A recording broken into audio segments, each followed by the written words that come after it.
Hello everyone out in YouTube land. This is Jason of Schley's Bonsai and Supplies.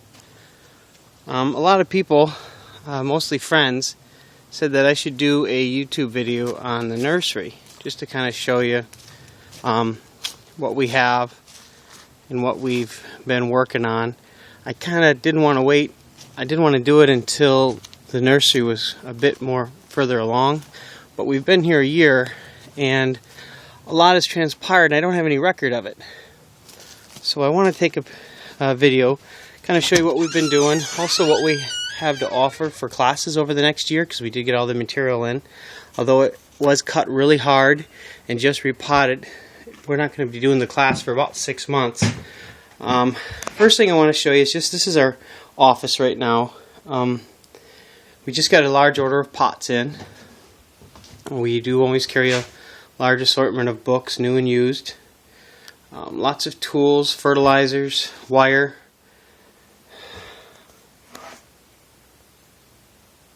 Some mudmen figurines, little water features. We have a few Suiseki stones, Chinese viewing stones. Just a little bit of everything. We try to be the one-stop shop here for Central Florida. Although we do have a lot of customers that purchase items online, and we ship all over the country. In case you guys don't know, my internet site is www.schleysbonsai.com. We'll put it on here. But I'm just trying to show you what we have in inventory currently, how everything looks. When I bought this place, it was basically a hoarder's house, and the place was trashed. We actually had to tear all the floors up, put in all new 2x12s. We had to get a permit, put all new electric in. All the electric was from the 40s. We took out 2 50-yard dumpster truckloads of garbage, and we still have a lot of work to do. But I still want to show you kind of how much we've done since we moved in. People ask, well, why did you move in if there was so much work to do? Well, there's the reason right there. I mean, these oaks are just absolutely gorgeous. And for those of you that were at my nursery in Holly Hill, that was the saving grace over there, was just the beautiful oaks. Well, coming out here and seeing all these just felt like I was home. So we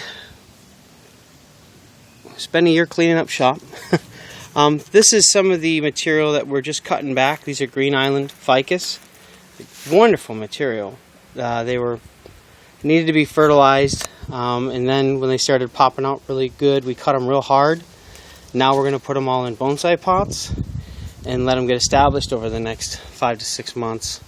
So when we have the class, they'll already be in a finished pot. They've already been cut to a line, and all the branches will have been growing out, so they'll have a nice canopy, so we'll have plenty of stuff to work. We are putting up the classes. These are 3 of the large ones I got. These things are beasts. In case you can't tell, these are 15-gallon pots. But we are going to be doing a lot of classes over the next 2 years. I've always been doing classes. It was a real big thing in Holly Hill, but I've really kind of held off doing classes for the last year because we just had so much work to do. I just didn't have time. For those of you that look on our website, you've seen these pictures. Matter of fact, I've sold a couple of them. I can't ship them yet, obviously. They were just collected. I like to wait a whole year before I ship, so they're well established and they have lots of roots. This is a raft. That's 9 feet. Fantastic. Popped out really well. Very healthy. We've been fertilizing it in the mist with organic fertilizer every 3 weeks.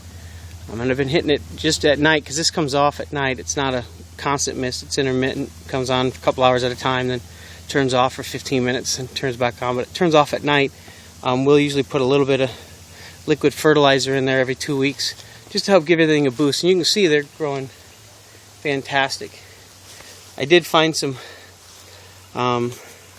different types of water-loving plants besides the cypress. By the way, that's a 20-gallon cypress. These are all of our cuttings. For those of you that saw my crepe myrtle video, they're popping out pretty nicely. It's going to be a few more months before we do anything with them, but they are growing out pretty well. But anyway, we got some other swamp loving plants out there. Here's some swamp tupelo, 3 of them over there I found. Really nice pieces.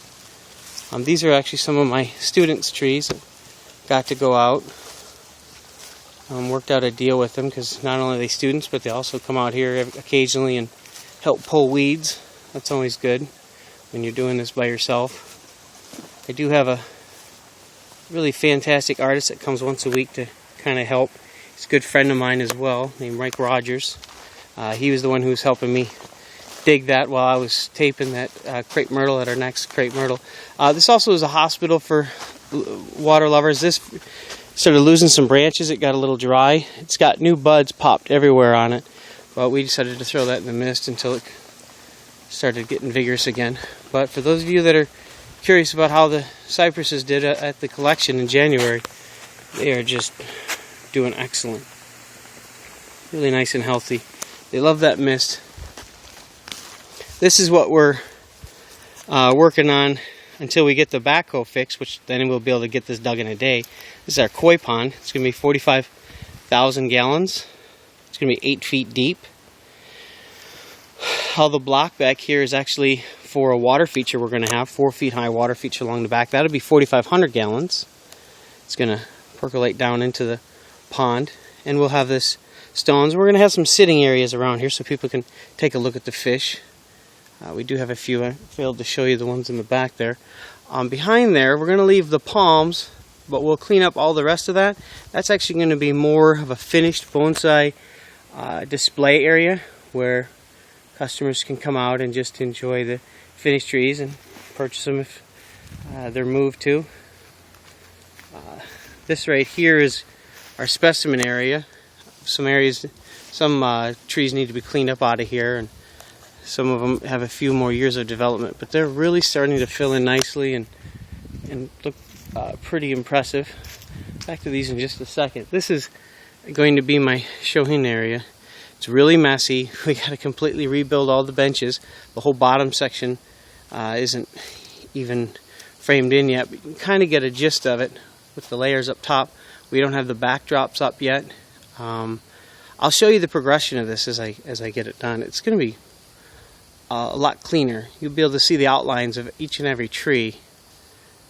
And we'll have plenty of circulation and sunlight in there, which is very important. But I'll give you just a quick overview. I don't want to take a long time on these trees, but they're starting. You know, obviously some of them haven't been wired yet. They're still in works and training, but they've got such fabulous trunks. I decided to put them in the center area because it's nice to see the progression and show it to people when they come in. I have a lot of repeat customers that come every couple months, so they always like to see the progression. That's what keeps them coming back. But just real quick, we have a lot of elms, a lot of Trident maples. By the way, that's a 41-inch pot. It's a monster. Just give you a little scale, I guess. You see my hand in here? That's the trunk. This is all a very large area. I mean, you can see the cinder blocks for scale. These are my beasts. Again, this one needs to be completely developed. The top needs to grow on. But I didn't have all the other cypresses yet, and I had been working on this one for a couple years, put them in a pot, and didn't have any other place to put a tree in a finished pot. In reality, it should go in a larger pot and growing on for about 4 or 5 years, and then cut back every 2 to get that taper a lot more believable. But right now it's a trunk, and somebody who buys that basically is paying for that trunk in the pot. They're not paying for a finished tree because it's not a finished tree by any stretch of the imagination. This is an ilex, big podocarpus. It's about 6 feet tall. I just defoliated this ficus and wired it out. Beautiful piece, but it's starting to pop out. Really lovely Trident. And we have a lot of trees that we just collected this year. Now that I have the space, you kind of see the property. This is only 2 acres of the 12 acres I have. Now that I have the space, it's time to start getting a lot of material. These are some large podocarpuses that were collected from a hedge that was put in 1940. Really old trees. Beautiful. They need to be worked. This one needs to be air layered, shortened, but it's a really nice piece. And again, I love pinging. Beautiful moss on there. It needs to be cleaned up, obviously. This was kind of a spur of the moment thing, so I didn't really prep everything for the video. But you can see some of these are further along than others. It's a hackberry. I actually grew that in the ground for 8 years. It's a native hackberry. Another nice trident maple. Young cypresses in a pinging. Drake elm. This was actually, in case you had been to Epcot a couple years ago, this was at Epcot a couple years ago. It's my podocarpus. I need to redo the deadwood, but it's filled in really nicely. Just not happy with the deadwood. It doesn't look believable. Needs more refinement. Another large Ilex vomitoria shillings. Here's an Ilex that I'm air layering. In my opinion, it's too tall. It's a beautiful tree, but I think having this as the top and having the tree, it's hard to see, but having the tree in the back there, I think it's a much more beautiful piece. Another angle of the pond. Here's another trident maple. I actually have the top that I'm air layering off on this one as well. I'm going to regrow it. I wasn't happy with the juncture, and there was some hollows that were created that just didn't look very pleasing. Although I love hollows, these particular hollows were unpleasing. We're completely leveling this area up. We're going to bring it up a little higher, and this is going to be the start of my bonsai display area. It's going to go from here all the way to the back corner, which is around 1.5 acres. And it'll be nothing but finished trees. It won't have any stock on this side. Now when I say finished trees, I mean trees in bonsai pots. That's not necessarily completely wired and refined out. Obviously, only a finished tree is a dead tree. These are Ficus nerifolias, or they were salicifolias, and I think now they're Salicarias. Willow leaf ficus. These guys are beasts, and these are going to be for a class that we're doing in September, the 4th Sunday in September. This class is $350, but it includes the tree, the wire. It's already in a finished pot. I buy everybody lunch, and these were cut back really hard to get them to back bud. In the next few months, this will completely fill out, and we'll just keep trimming it so we have a really beautiful canopy, so the people who got the class will end up with a finished tree when they leave.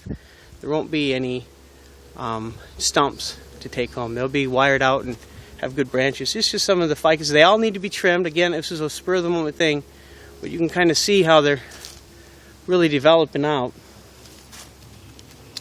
Everything's really askew right now because we're just moving all these benches, but just kind of giving you a little bit of a tour real quick of some of the trees. This is a podocarpus. I think I had put this on my blog doing the deadwood work. I love podocarpus. One of my favorite trees to work. And this was one that I showed in the deadwood was one I showed in a blog. I wasn't doing YouTube yet, so I should have done a video, but it's hard to carve and do a video at the same time.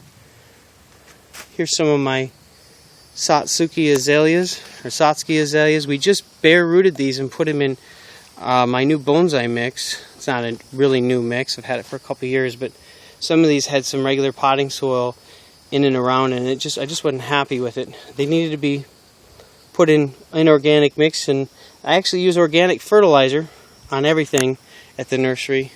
Once a month, I'll put organic feed on all of my trees. These are all different types of Satsuki, and then these are cuttings that are coming out really good. We'll put some wire on those trunks very soon to start giving them movement. These are bucida spinosa black olives. Again, were just cut very hard, specifically for a class that we're going to have. This one is going to be, I believe, in August. We're going to have the exact times on the website. And if you want to sign up, we'll have them on there. We usually do it at the class, or at the shop. It's an all-day class, usually from 10 to 5. I buy everybody lunch. You also get the trees and all the wire you need. These are some live oaks. Been growing these, cutting and growing them for about 7 years. They were put in a pot just last fall. They're coming in really nicely. I actually have about 30 of them. I'll show you some of the other ones in a minute. Here's just some more trees. Again, they all need to be trimmed. That was professional. Here's some more of them that we moved this bench over, so they're called kind of cluttered. But can we give you an example of what we have? For those of you that look on the website, you'll probably recognize a lot of these. But it's nice to see kind of different angles that a video does versus pictures. I grew all these Ficus Golden Gates from cuttings. These are all about, I think, 9 years old now. This is a feminine juniper. It's actually the juniper that I picked up about 12 years ago. It was not much smaller than this when I got it. But this is the mama of all the cuttings that I have here at the nursery. I have about 300 feminine junipers, all in 3 to 7 gallon pots. This is an interesting, this is not bonsai, but this is a really neat tree, moringa tree. We're going to be doing a food forest here, so I have to start having a lot of interesting subtropical and tropical trees that we're going to be growing. Some more nice hornbeams and hackberries and trident maples and ficuses. We have a few Japanese maples. Really excited about that here. Especially I can grow the cut leaves. This is Siriu, which is an upright cut leaf. You can see we're up to its eyebrows and air layers. Should have about 12 more trees from that in a couple months. These are some of the inexpensive starter trees. Anybody who's in the business can tell you that that's your bread and butter. Starter trees no more than 3 to 5 years old, no more than $30 to $50, but they're worked. It's a crepe myrtle, Chinese elm. A lot of these are not on the website yet, or just aren't on the site because I don't have time. I just hired somebody to start putting stuff up, so you should start seeing some interesting new things up pretty shortly. It's a trident maple. I need to wire all these shoots down and then let it grow to thicken them up.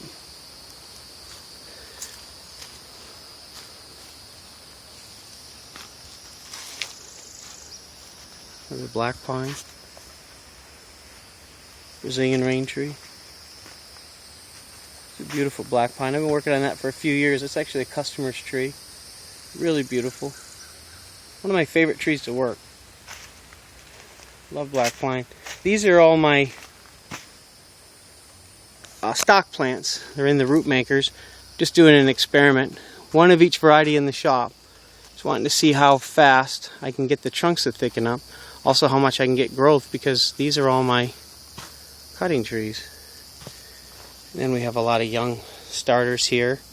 These are some Nashia buxifolias. They were just put in root makers. The roots were just prepped, spread out in a radial root pattern, and fertilized for next year. They're going to be great material next year. This year they're not healthy enough. Where I got them, they hadn't been fertilized in a while. The fellow was just really busy. He's got 3 jobs. But I didn't have 15 years to grow that out myself. So those are 10-gallon root makers, by the way. We're actually going to be putting all of our trees that we're developing in the root makers. I like them. Get to water a little bit more often, but they're nice. These are just a lot of cuttings that we have. These are some, check out the lizard. These are some, this is a Chinese hackberry. And then we have Korean hornbeam in there and our native hackberry. We have a few seedlings that we're always working. These are Hong Kong kumquats. Dwarf podocarpus. These are the really dwarf. Pringles dwarf. More hackberries. Boy, this is going to be a marathon video, isn't it? Some more cuttings that we've been working. They go into 4-inch pots. Once they're established, they go on the website. And then if they don't sell in 6 months to a year, we put them in a 6-inch pot. And 2 years later, we put them in an 8-inch pot. These are 2 years after the 8-inch pot, they go into a 10-inch pot. These are about 7 years old.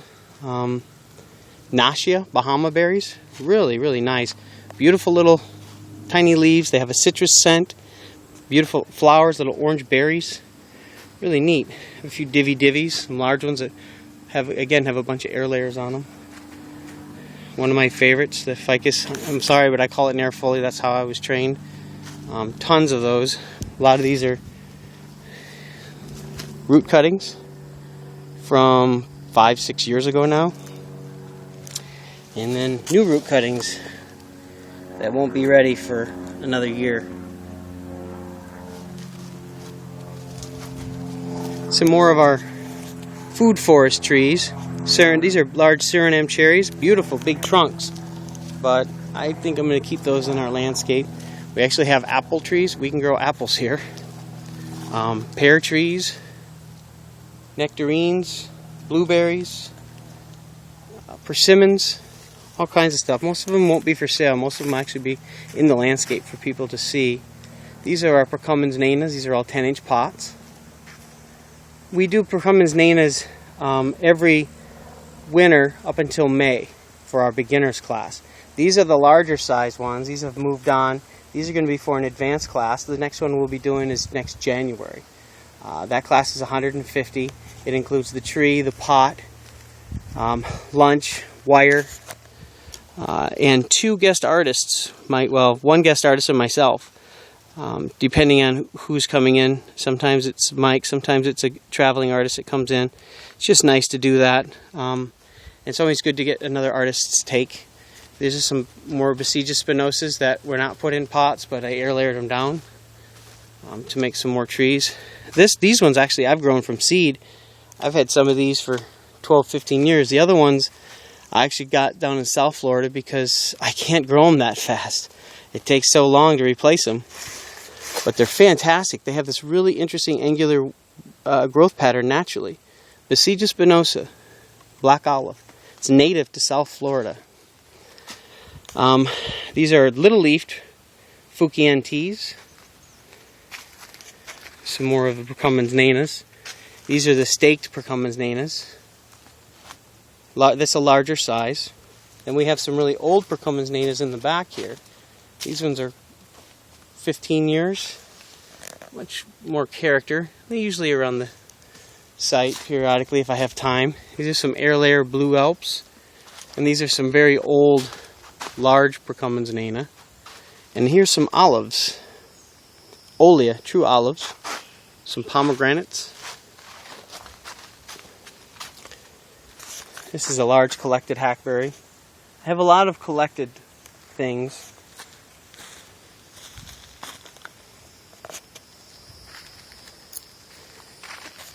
Here's a lot of my elms. Different varieties. I have winged elm in here, Chinese elm, Catlin elm, corkbark elm, Drake elm, which are all variants of Chinese elm except for the first one. Then we have a cedar elm from Texas, 2 of them right here.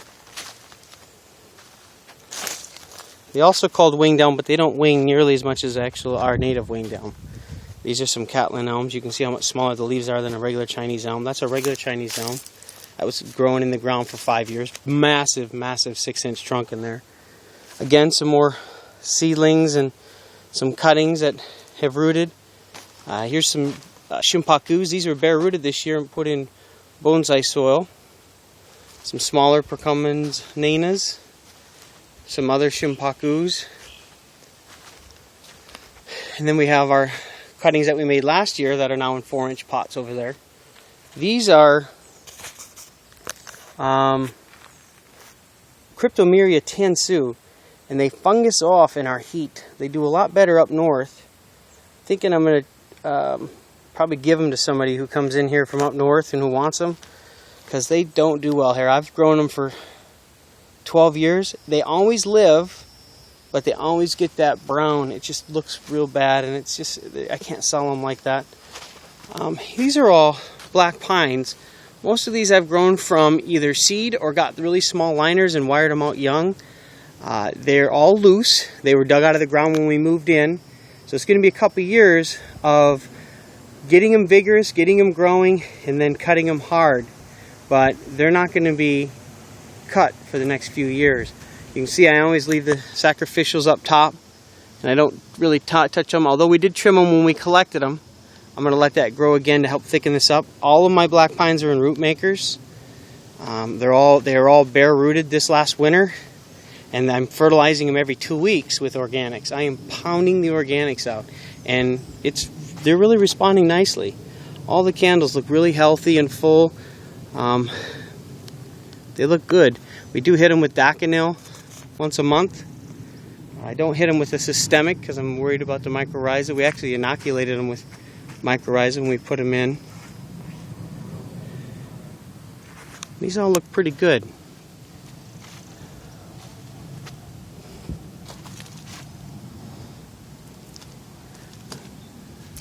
These are some little seedling black pines. I will tell you that we're going to be putting 50 more of these tables up. I want to show you.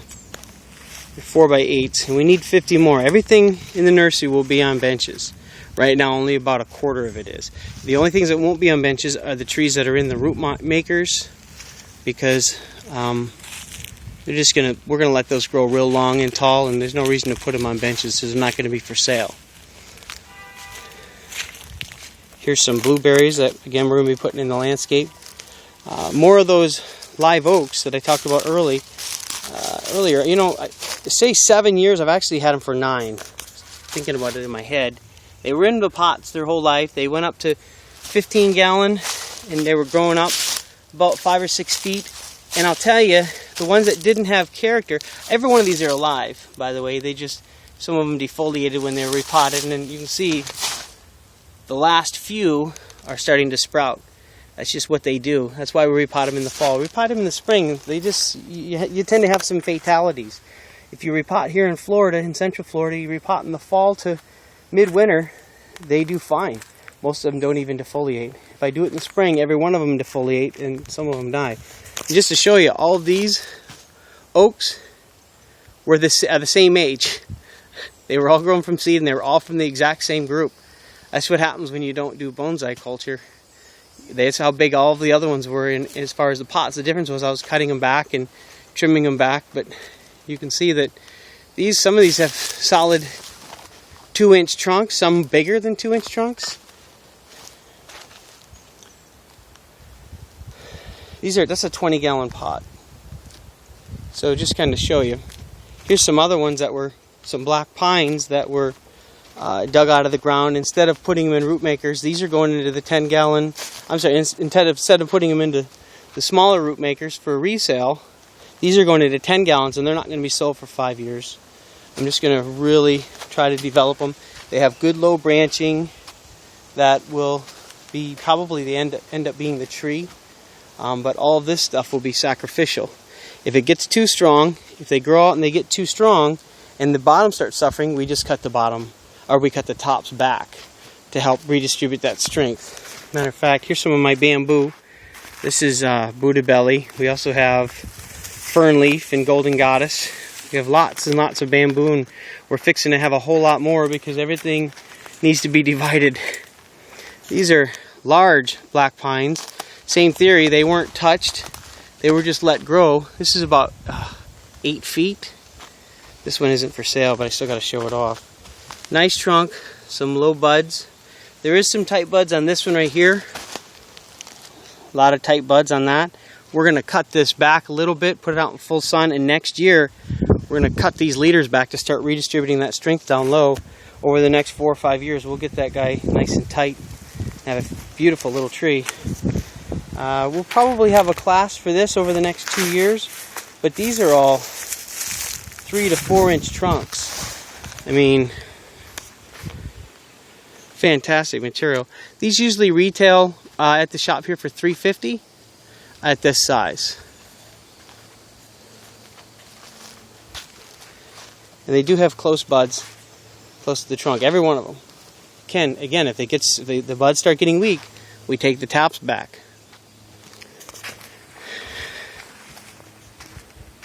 Oh, totally missed it. We also have winged elms. Tree fell down from the wind. Winged elms that are going to be for the class. This is going to be in a class in February. Just trimmed these back and fertilized them. Fantastic material. Some of them are going to have air layers on them this year before we do the class, because these are fantastic material. Really good to work. See the trunk in there maybe. They'll have like an 1.5 inch trunk, some 2 inch trunks.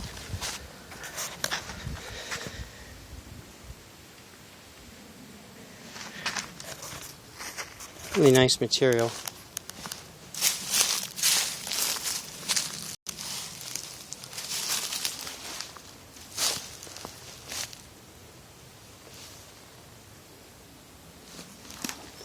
Here's some larger live oaks. These were collected a while back. And again, some more of my smaller live oaks from the same batch. This is actually a root cutting. I don't know if it'll take or not, but I figured I'd try it. But these are some more of the live oaks. A couple of them are just now starting to sprout, but most of them have all popped and are in full leaf. This one right here is not a live oak. That was collected way before all the rest of them. I think it's a Sherman oak. Leaves are really large, but they do get smaller with trimming. Another nice one. Gonna be great.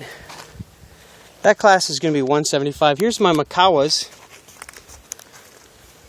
These are the little seedlings. I got these in from a fella who's going to be my new favorite guy, because every year he has hundreds of them. I got 270 from him this year. And this is what they look like 7 years later. Oh, customer. These were wired, and some of the wire was left on, some of it was taken off. But again, we're having the sacrificials just left on, and they're just going to be fantastic little trees.